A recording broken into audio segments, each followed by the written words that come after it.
Ang ruta po natin yun is papuntang Talisay, Batangas. So wala kasi akong idea sa sakayan sa Tagaytay. So dito ako dadaan sa Slex. So mag-jeep tayo para matipid. So from Palapala, Robinson's Place, Transport Terminal, may mga jeep dyan papunta ng GMA. So pagdating ng GMA, sasakay tayo ng jeep pa Turbina. So sa Turbina, sasakay tayo ng Patanawan, Batangas. And then from Tanawan, Batangas, sasakay tayo ng Laurel. And then from dadaan na po yun dun. So along Talisay Road ata yun.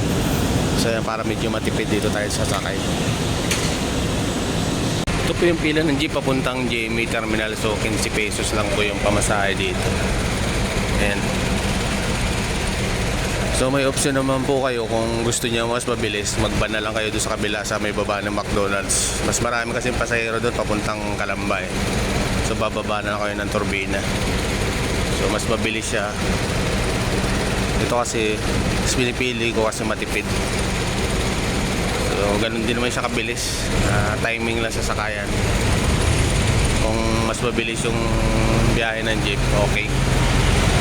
So pasensya lang kung medyo nagkakamali ng dating. And after 15 minutes po galing ng Palapala. So almost 15 minutes lang. Sobrang bilis lang ng biyahe kasi walang traffic. So dito po tayo sasakay ng Pakalamba. So sana lang paalis na para mabilis po tayo. So pasensya na lang kung hindi agad aalis kung kunti pa pasahero. So yan, after 40 minutes po andito na po tayo sa Real. So ito yung Calamba exit. So yan yung papuntang Turbina. So pupunta kayo ng Talisay kung galing kayo ng Metro Manila. So normally kung biyaheng Laguna yung nasakyan nyo, dito kayo bababa. And then sakayin na lang kayo ng ito, jeep papuntang Tanawan. So yun yung papuntang Calamba. So kung galing naman kayo ng Quezon, Bicol, so Turbina na yung babaan nyo. At least doon na kayo sasakay papuntang Tanawan.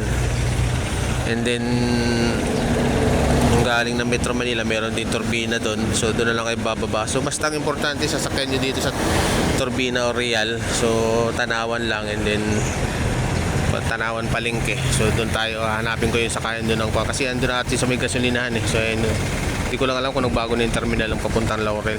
So doon tayo sasakyan ng jeep papunta ng Talisay. So ayun lang po, abang na tayo ng biyaheng Tanawan. So ayun, nandito po ako sa Tanawan. So Victory Mall. So Tanawan Palengke na po to.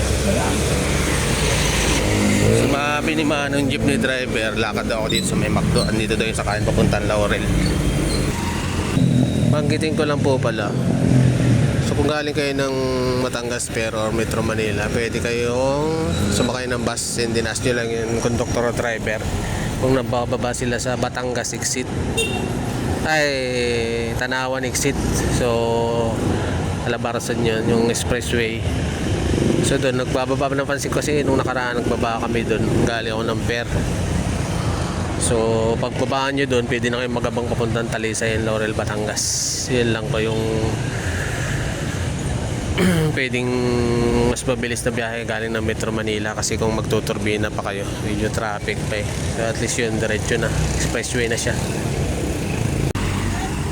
So yan siya, Victory Mall Market, Tanawan. So dati kasi nandun sa Caltex sa may highway. So sabi ni Kuya driver, standby area lang daw nila yun, pero dito talaga yung sakayan.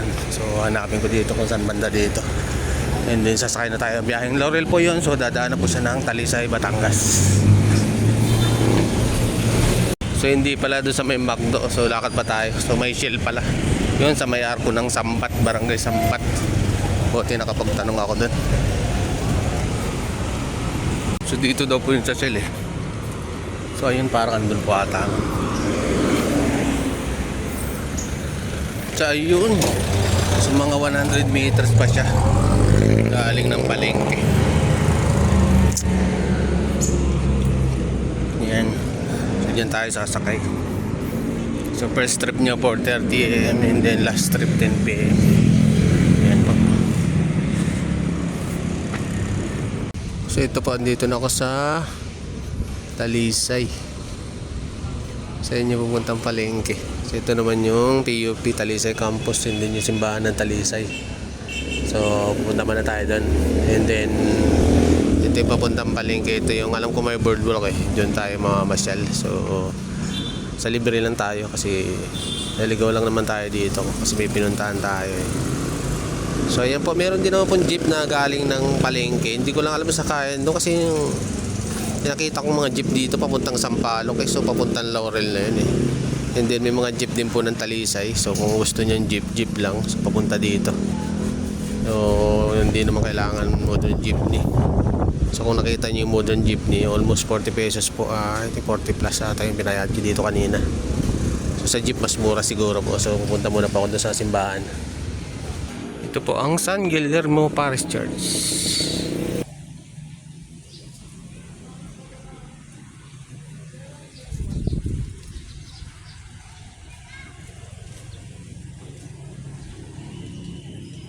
Ito po yung loob ng San Guillermo Church. Maliwala siya kasi open sa kabilang side.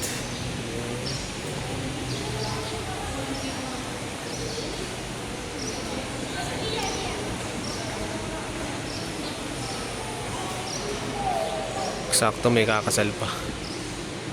So, parang paumpisa pa lang ata. Ito yung Talisay Public Market. So lakad ko lang galing highway. So almost 500 meters. So may boardwalk kasi ako nakita dito. So try nating mag-video dun. Kitang-kita kasi dito yung taal.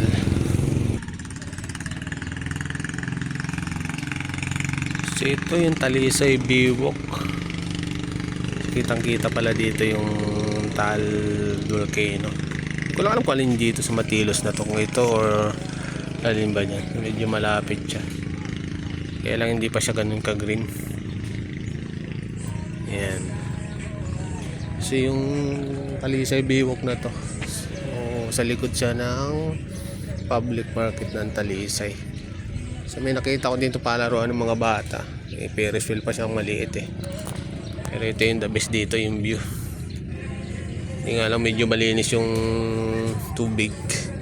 Siyempre palengke to. Pero kitang kita yung view. Magandaan lang ko sa Tagaytay, kitang kita yung kabuuan nito kasi parang gilid lang. So ayan po. So kung nakamotor kayo, daan kayo dito, kitang kita nyo yung view ng Tagaytay. Kung pala, view ng Taal Volcano.